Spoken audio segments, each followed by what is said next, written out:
Muchas gracias. Continuamos con la moción consecuencia de interpelación urgente del Grupo Parlamentario Mixto, señor Martínez Oblanca, sobre la política general en materia de transportes e infraestructuras ferroviarias para favorecer la competitividad, el crecimiento y la creación de empleo de la economía española. Por el grupo autor de la iniciativa y para la defensa de la moción, tiene la palabra el señor Martínez Oblanca.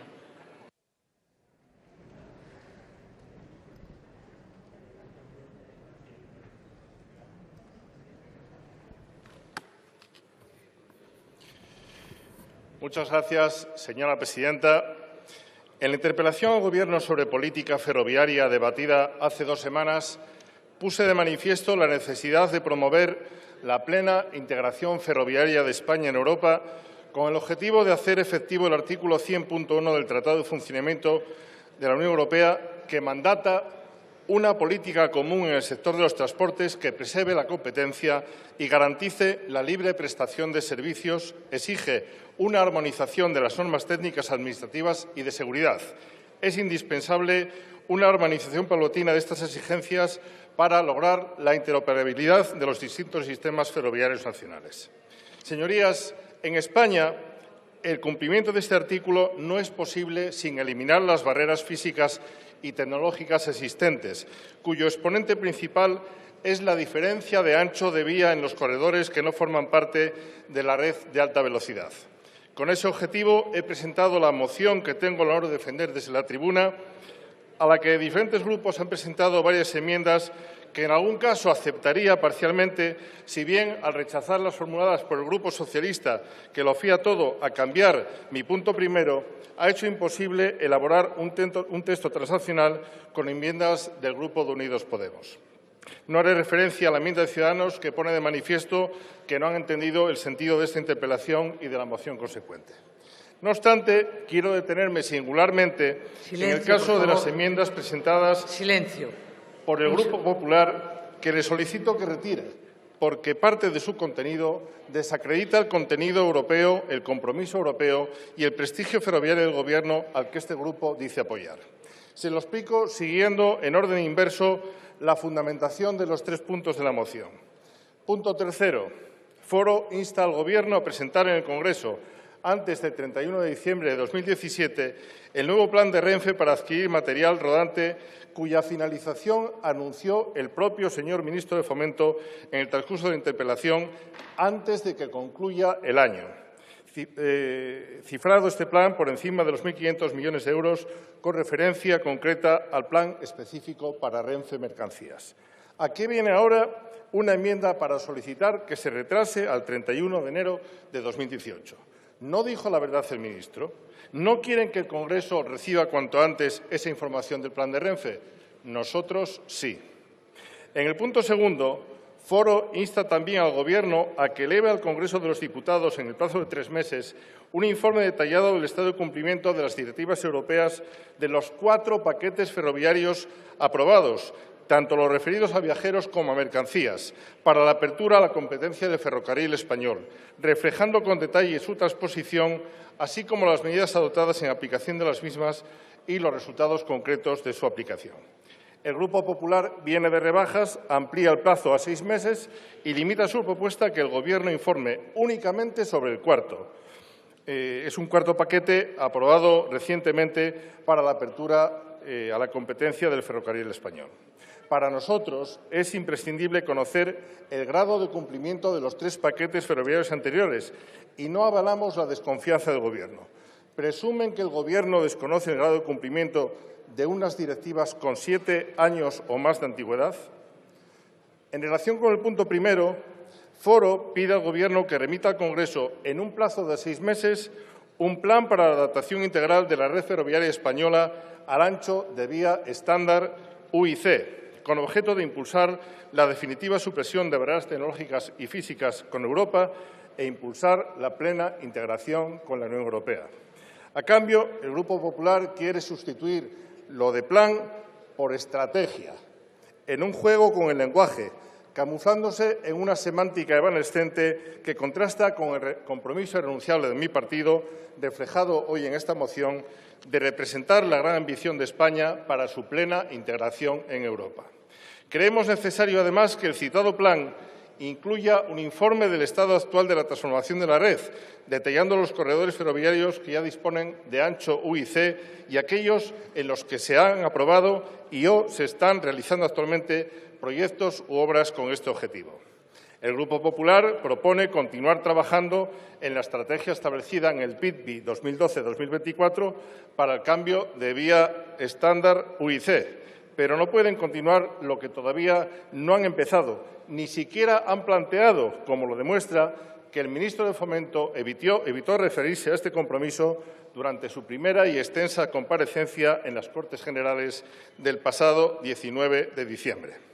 Si no fuera así, ¿por qué estaban colocando vías de ancho ibérico en marzo de este año en un corredor de nuevo trazado como es la variante de Pajares, incumpliendo toda la normativa europea vigente? Tuvo que ser el presidente del Gobierno, Mariano Rajoy, quien decidiera rectificar esta decisión equivocada. ¿Pueden citarme algún otro compromiso del PITBI distinto a la reflexión de su página 253? ¿Es conveniente plantear la transformación del ancho desde las fronteras con el fin de eliminar paulatinamente la barrera que supone la ruptura de carga actual?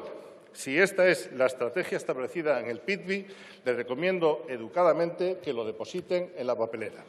Señorías, consideramos que las propuestas de nuestra moción son, además de una necesidad nacional para evitar la creación y consolidación de dos Españas ferroviarias, una obligación como país miembro de la Unión Europea y para que una parte de España no se quede fuera del espacio ferroviario único que reclama la Directiva 2012/34/UE de 21 de diciembre de 2012. Es decir, para fomentar el desarrollo de una infraestructura ferroviaria eficaz, establecer un mercado ferroviario basado en una red de infraestructura integrada y equipos interoperables que permitan prestar servicios de transporte eficaces en los países vecinos y en toda Europa.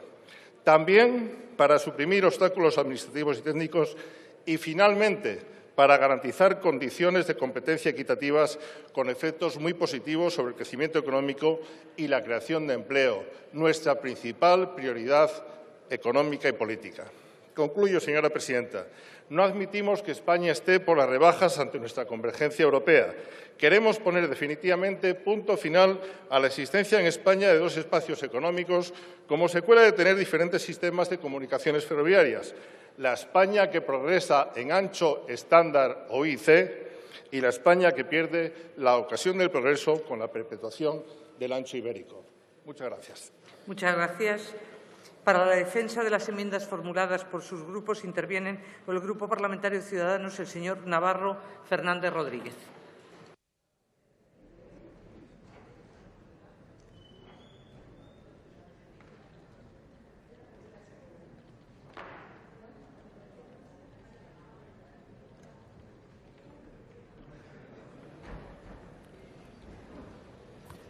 Gracias, señora presidenta.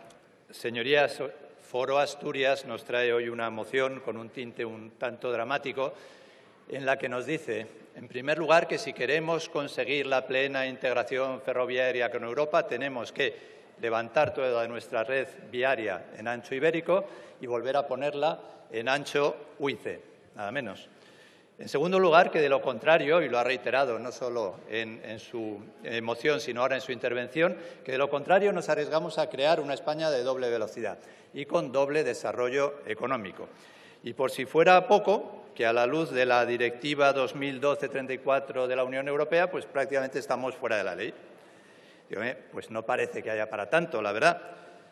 Miren, la hoja de ruta en transporte ferroviario, en transportes de la Unión Europea, la marca el Libro Blanco de marzo de 2011 y, efectivamente, establece la necesidad de un espacio único de transporte. Pero, oiga, hay unos plazos. Para lo que es la red básica, que es la de los corredores, en España el corredor mediterráneo y el corredor atlántico, da hasta 2030. Pero es que para la red global da hasta 2050. Pero es que mirando, además, la legislación básica sobre el asunto, el Reglamento sobre desarrollo de la red transeuropea de transporte contempla expresamente las exenciones. La Directiva 2008/57 sobre interoperabilidad recomienda expresamente una implantación progresiva. Y más claramente, el Reglamento de especificaciones técnicas de interoperabilidad no es que incluya el ancho ibérico, sino que incluye 5 anchos distintos para Europa. En resumen, desde luego que hay que hacer la adaptación, pero debe ser progresiva. No nos podemos permitir ahora una inversión absolutamente inasumible que además tendría efectos adversos muy graves. Por ejemplo, que ahora mismo habría grandes dificultades para que circularan por ese ancho UIC los trenes de mercancías. Hay ahora mismo una tecnología en marcha, la tecnología OGI, que permite cambiar el ancho a las 2 vías. Pero primero está en pruebas, aún no está probado. Pero cuando se apruebe tiene un coste. Y tiene problemas, aumenta el peso de las mercancías y aumenta los costes de mantenimiento. ¿Por qué entonces esta moción? Bueno, pues nos lo ha aclarado usted, está relacionada con una iniciativa suya referente a la variante de Pajares. Recordemos que la variante viene a solucionar el problema del puerto, esos 43 kilómetros de durísimas cuestas y curvas muy cerradas que hacen que se emplee más de 1 hora para el caso de viajeros y casi 2 horas en mercancías para sus 43 kilómetros. Limita además la longitud de los trenes y además está saturado. Por lo tanto, la variante de Pajares viene a solucionar este problema, reduce drásticamente los tiempos de viaje, de más de 1 hora pasa a 12 minutos para viajeros y las casi 2 horas de mercancías a 45 minutos. Pero además triplica la capacidad de la línea y permite, en resumen, abrir la meseta a Asturias y Asturias a la meseta y propiciar una gran oportunidad de crecimiento. Pues bien, Foro cambió el proyecto original, que recordemos era un puente y ancho ibérico, a doble puente desde el principio, doble túnel desde el principio y ancho UIC. Y esta exigencia fue aceptada por el Gobierno. Es más, a partir del momento que fue planteada, pues de repente el Gobierno encontró todo tipo de razones para encontrarla muy razonable. Estamos, señorías, una vez más ante el eterno problema del Ministerio de Fomento, el sometimiento de las decisiones de inversión a criterios no técnicos, no de utilidad social, sino electorales. Sorprendentemente, Foro parecía entender que el nuevo trazado favorecía sus intereses electorales. Y digo sorprendentemente porque técnicamente todo el mundo lo ha desaconsejado. En primer lugar, porque retrasa la finalización de las obras. En segundo lugar, porque crea una isla de ancho UIC, que obligaría a instalar un tercer carril entre León y La Robla, pero sobre todo porque mercancías les obligaría a seguir por el puerto, con lo cual obligaría a adecuar el puerto y a continuar con el mantenimiento tan costoso anual que supone. Con lo cual, nosotros no tenemos ningún problema en el punto 2 y 3 que usted nos ha dicho, no tenemos ningún problema y estamos de acuerdo en que antes de 3 meses se nos presente un informe sobre el grado de cumplimiento de los 4 paquetes y que antes del 31 de diciembre se nos presente el nuevo plan de Renfe. Pero, desde luego, no se nos pasa por la cabeza apoyar un punto primero que, como digo, no solo es disparatado, no solo exigiría una inversión absolutamente inasumible, sino que además provocaría gravísimos efectos secundarios. Todo ello, como digo, por una decisión no motivada ni por criterios técnicos ni por criterios de utilidad social, sino únicamente derivados de la aritmética electoral que le fue favorable en el momento de negociar los presupuestos. Muchas gracias. Muchas gracias. Por el Grupo Parlamentario Confederal de Unidos Podemos en Común Podem en Marea tiene la palabra el señor Pascual Peña.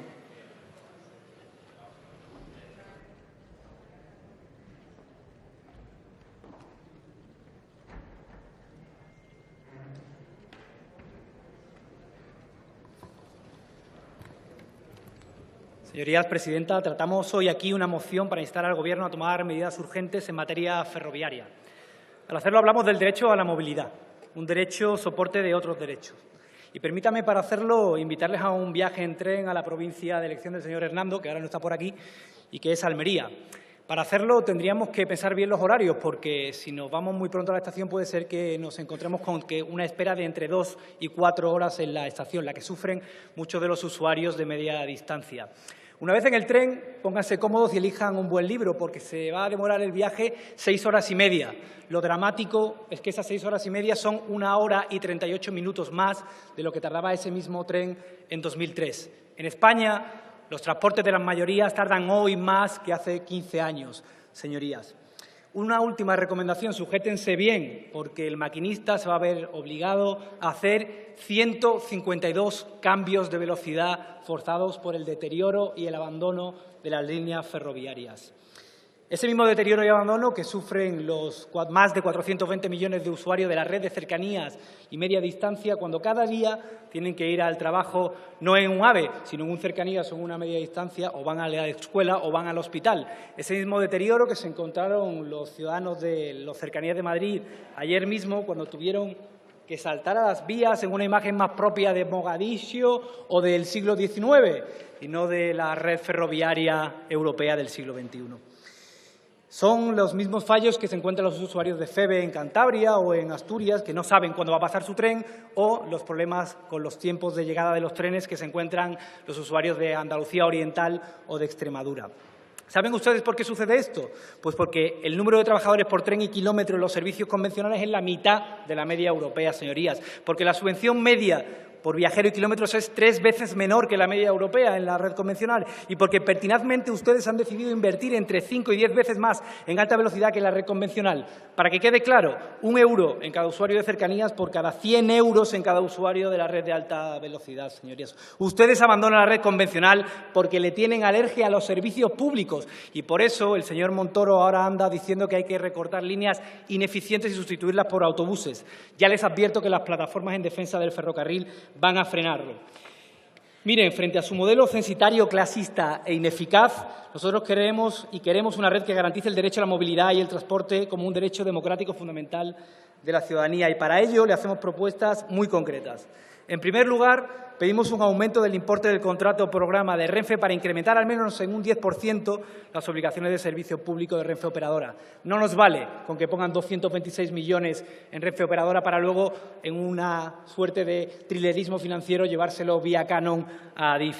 Les instamos a planificar, además, y diseñar nuestra red con criterios de intermodalidad y con horarios cadenciados integrados, como funcionan las redes de Alemania, de Holanda o de Suiza, porque solo así vamos a poder cumplir con nuestros compromisos con el Libro Blanco del Transporte Europeo y la reducción de las emisiones. Queremos alcanzar el compromiso de transferencia modal del 50% del tráfico por carretera al ferrocarril. Sobre todo, señorías del Partido Popular, queremos una red que nos permita vertebrar nuestro territorio. A ustedes se les llena la boca con la palabra España, pero resulta que España son los millones de usuarios que se van a quedar sin poder viajar por su país si ustedes consiguen desmantelar las líneas ferroviarias como intentan hacer. Miren, no puedo terminar esta intervención sin recordar a las víctimas de los arrollamientos.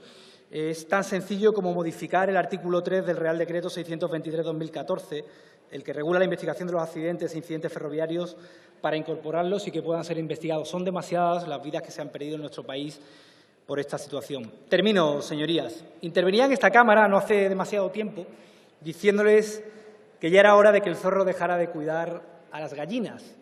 Y el señor Ayala, un diputado suyo, se enfadaba muchísimo.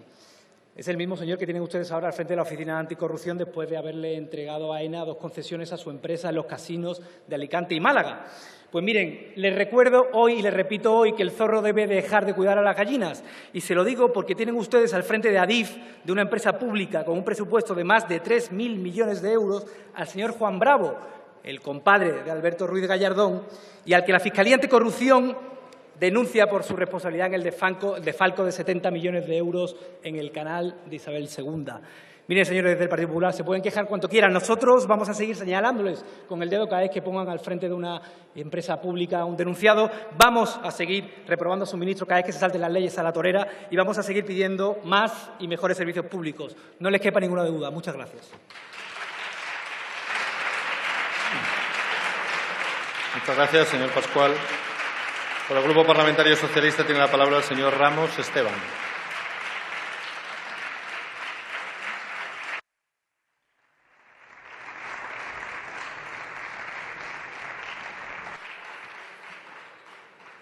Gracias, presidente. Bien, seguramente la mayoría de los que estamos aquí hemos oído hablar de una leyenda urbana, que dice que la política o los políticos muchas veces estamos muy alejados de los problemas de los ciudadanos y que lo que debatimos en el Parlamento nada tiene que ver con sus prioridades. Pues hoy he intentado hacer un experimento y ver si eso se cumplía con la iniciativa que había presentado el diputado de Foro Asturias y debo decir que la ha cumplido a rajatabla. He preguntado por ahí a los ciudadanos que qué pensaban que eran las prioridades para el sistema ferroviario español y de qué temas teníamos que hablar hoy aquí. Y la gente ha dicho cosas muy sencillitas. Ha dicho el criterio de vertebración de España, la reapertura de determinadas líneas que se cerraron hace tiempo, potenciar el tren convencional, solución de la asimetría de las redes españolas, electrificación de las líneas que no están electrificadas, precio y accesibilidad y, evidentemente, un tren digno para Extremadura, como llevamos reivindicando desde hace mucho tiempo y lo haremos el 18 de noviembre aquí en Madrid todos los extremeños. Pues bien, si vemos la iniciativa que ha presentado Martínez Oblanca, que además voy a reconocer que me ha sorprendido, porque normalmente suele actuar como el segundo portavoz del Partido Popular, y hoy ha criticado al Partido Popular, ha criticado al ministro de Fomento y no sé si esto le va a sentar muy bien al señor Barrochina, que además cuando le sientan las cosas mal sabemos en este Parlamento cómo se las trae. Yo espero que no cree un conflicto entre Foro Asturias y el Partido Popular, pero sí reconozco que me ha extrañado la intervención de Martínez Oblanca, porque su iniciativa, de lo único que hablaba aquí, de lo único que hablaba era de ancho ibérico, de ancho internacional, y le preguntas a la mayoría de diputados qué consecuencias tiene eso y la mayoría no sabemos responder. ¿Qué consecuencias tiene? Si es bueno, si es malo para los ciudadanos o si va a mejorar el servicio que se le da a los españoles. Pero la segunda iniciativa o el segundo punto en el que remarcaba el diputado Martínez Oblanca, su iniciativa era la liberalización del tren. ¿Todo esto va a solucionar el que España se cambie todo el ancho ibérico que existe a ancho internacional? ¿Va a solucionar el problema de los ciudadanos? Evidentemente no. Al contrario, lo puede agravar. ¿Sabe el señor Martínez Oblanca qué coste tiene para las arcas públicas el cambiar todas las vías del convencional de ancho ibérico a ancho internacional? Porque es una pregunta que hay que hacerse. Por eso el Grupo Socialista ha hecho una enmienda, porque creemos que una vez que estamos aquí tenemos que prepararnos las iniciativas y tenemos que hacer sabiendo las consecuencias que tienen las cosas que pedimos.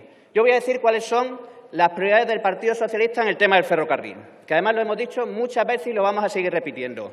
Cohesión territorial e igualdad de oportunidades para todos los ciudadanos. Y eso hoy no se ha debatido aquí ni se ha puesto sobre la mesa por parte del señor Martínez Oblanca. Pero además creemos que hay regiones que siguen sin alta velocidad. Galicia, Asturias, Navarra, País Vasco, Extremadura, y creemos que eso hay que solucionarlo. Pero además vemos cómo hay ciudades como Granada que llevan 1000 días desconectadas del ferrocarril. Y eso tampoco se ha hablado aquí y estamos hablando del sistema ferroviario español. Pero además conocemos y hemos visto por los medios de comunicación cómo Murcia está partida por el tren, literalmente partida por el tren, y el señor Martínez Oblanca tampoco ha hablado de eso. Pero además creemos que es imprescindible el que pensemos el que hay que desarrollar los corredores prioritarios que se han marcado por Europa, el Atlántico y el Mediterráneo, y el señor Martínez Oblanca tampoco ha hablado de ello. Esas son las prioridades que se marca el Partido Socialista. El Gobierno tiene que impulsar los 2 corredores prioritarios que hay y los ramales correspondientes, porque es lo que va a garantizar la cohesión territorial y que todos podamos ser más competitivos, las empresas que se sitúen en cada una de las regiones que forman parte del Estado. Por eso nosotros hemos presentado una iniciativa, hemos presentado una enmienda que busca mejorar una iniciativa presentada por Foro Asturias que creemos que se queda muy coja, que creemos que parte de una obsesión y parte del desconocimiento que tiene el señor Martínez Oblanca de las consecuencias que tendría para Asturias, de la que es diputado, que se cambiara el ancho ibérico con el que se va a poner la variante de Pajares por ancho internacional. Pregunta a las empresas de mercancía y le dirán, como le han dicho al ministro, que va a generar un problema y que muchas de las mercancías que a día de hoy circulan o podrían circular por ahí no podrán circular si se hace lo que pide el señor Martínez Oblanca. Nosotros creemos que hay que ser más serios. Creemos que hay que quitarse las obsesiones que puede tener Foro Asturias por el presidente que tuvo y por las responsabilidades que tuvo. Cambiar toda la línea convencional, la línea con ancho ibérico, a ancho internacional es una auténtica locura. Es un despilfarro, no soluciona los problemas, no supone ninguna mejora para el servicio, sino todo lo contrario. Señor Martínez Oblanca, por eso le hemos enmendado el punto número 1 entero, porque creemos que es un despropósito. Nosotros creemos que aquí hoy teníamos que hablar, y por eso lo hemos hecho, de cuáles son los problemas, cuáles son las prioridades del sistema ferroviario español. Yo reconozco que me ha dado pena el tener que debatir, como vamos a hacer hoy aquí, si ancho ibérico o ancho internacional, porque si los ciudadanos ven este debate dirán que eso no les interesa, que esa no es su prioridad, que esa no es su preocupación, que ellos quieren contar con un transporte de ferrocarril que les garantice que son ciudadanos de primera independientemente de donde residan. Esas son las prioridades de los españoles, esas son las prioridades del Partido Socialista y esas tenían que ser las prioridades de toda la Cámara. Nada más y muchas gracias. Muchas gracias, señor Ramos. Por el Grupo Parlamentario Popular en el Congreso tiene la palabra el señor Barrachina Ros.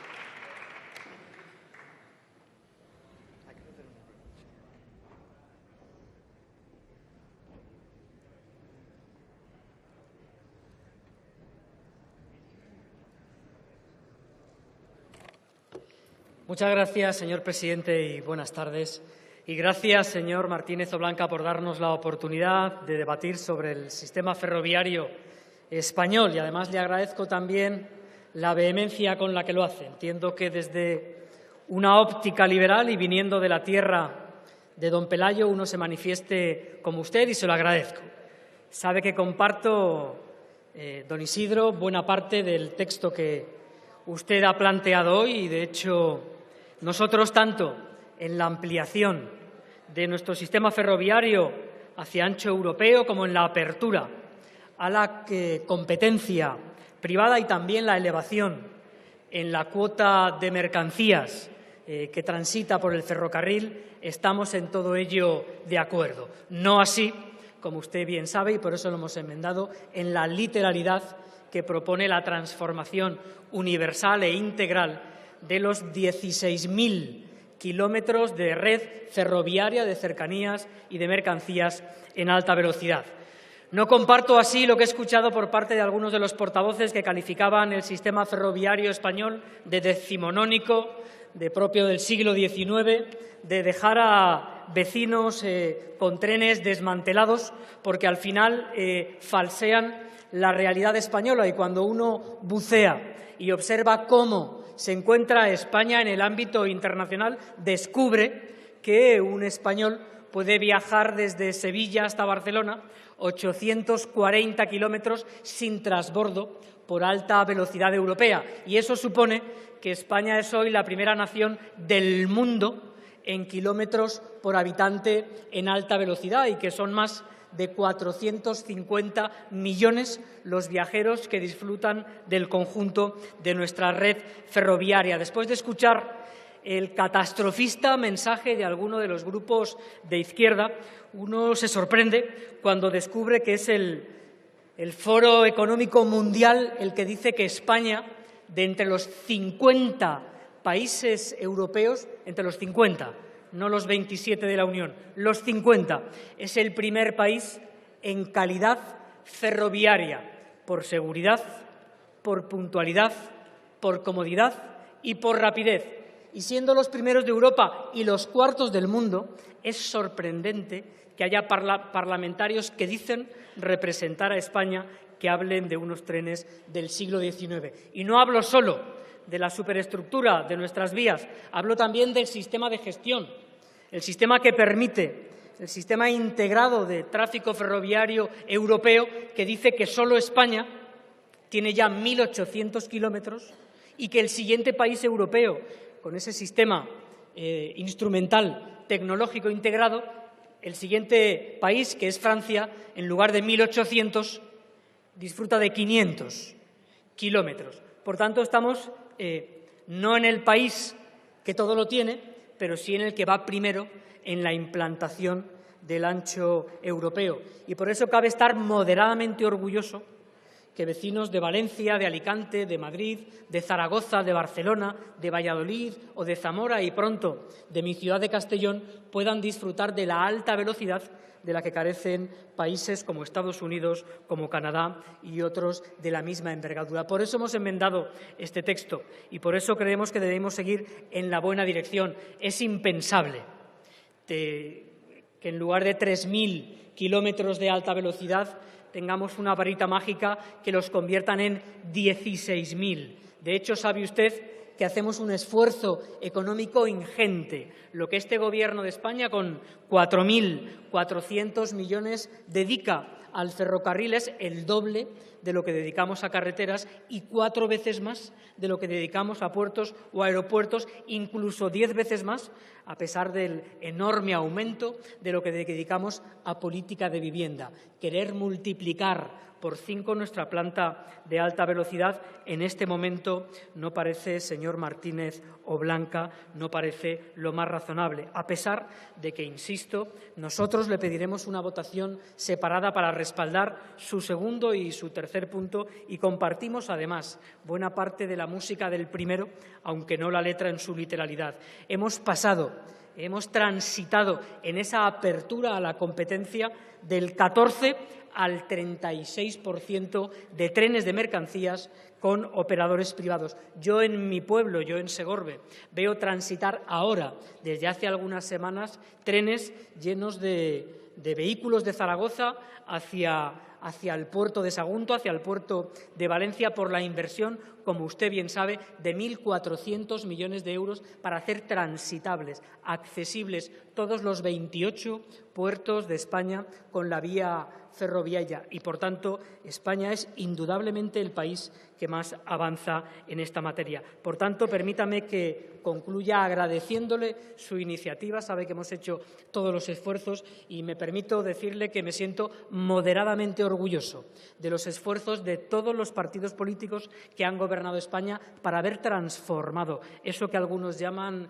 ferrocarril decimonónico en España en el primer país europeo y el primer país del mundo en kilómetros de alta velocidad por habitante. Muchas gracias. Muchas gracias, señor Barrachina. En turno de fijación de posiciones por el Grupo Parlamentario Vasco EAJ-PNV, tiene la palabra el señor Barandiarán Benito.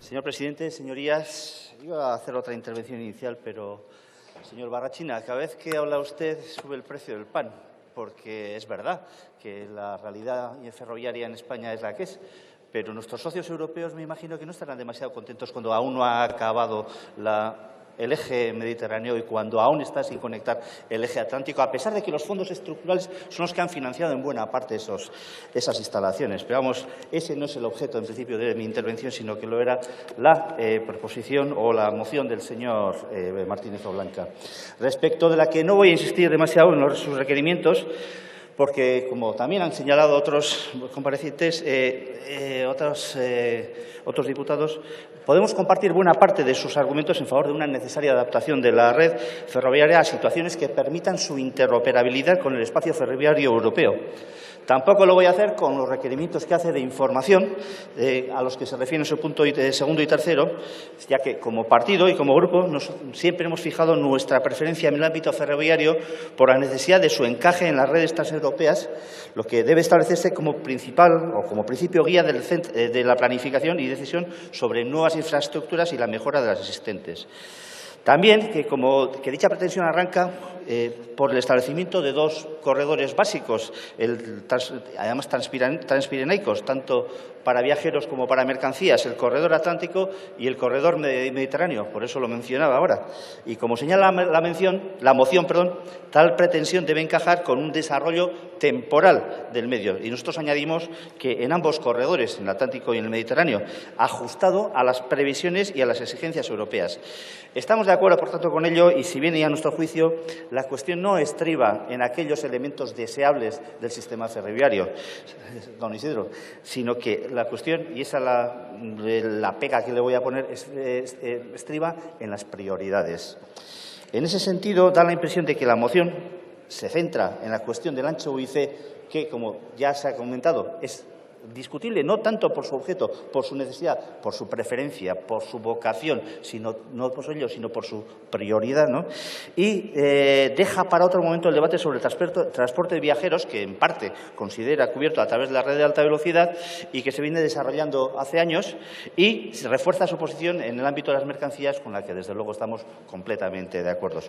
Sin embargo, y por hacer una pequeña acotación, diría que de dicha red de transporte de viajeros se deja fuera de su consideración las redes de cercanías, aquellas que en parte ha podido asumir la Comunidad Autónoma del País Vasco, la Comunidad Autónoma de Euskadi, y que pretendemos mejorar y reforzar a través de la asunción de su competencia, tal y como lo contempla el artículo 1032 del Estatuto de Autonomía del País Vasco. Y además, no solo en el ámbito de la vía estrecha, sino también en el ancho convencional, ya que actualmente la medida de tránsito que discurre por nuestro territorio se ha convertido en un eje principal de comunicación de nuestros ciudadanos y de desarrollo del territorio, motivo por el que una y otra vez, y hoy otra vez aquí, reclamamos su transferencia a la Comunidad Autónoma del País Vasco. Y por su parte, la moción argumenta, y coincidimos con ella también, en la necesidad de reforzar el ámbito de tráfico de mercancías y su interoperabilidad, precisamente como argumento para favorecer la competitividad, el crecimiento y la creación de empleo. Estaríamos de acuerdo en todo eso, pero la cuestión no es, decimos, esa, sino la cuestión es las prioridades. En conclusión, estamos especialmente de acuerdo con la mención del punto segundo y tercero respecto a la información que solicita. Sin embargo, entendemos que respecto del primero apunta hacia un objetivo deseable, pero no prioritario, en el que, no obstante, se debe avanzar de forma paulatina.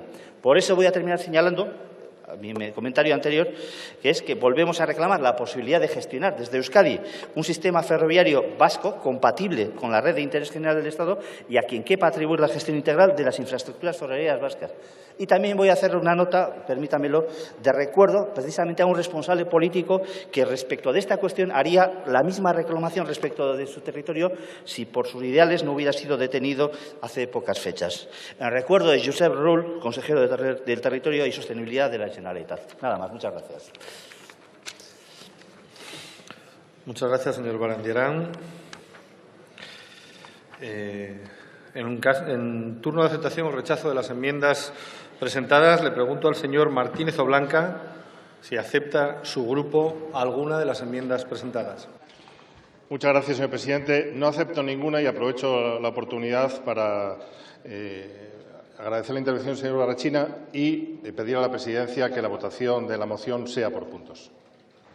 Muy bien, muchas gracias. Lo tendremos en cuenta para la votación. Gracias, señor Oblanca. Pasamos al debate del siguiente punto del orden del día.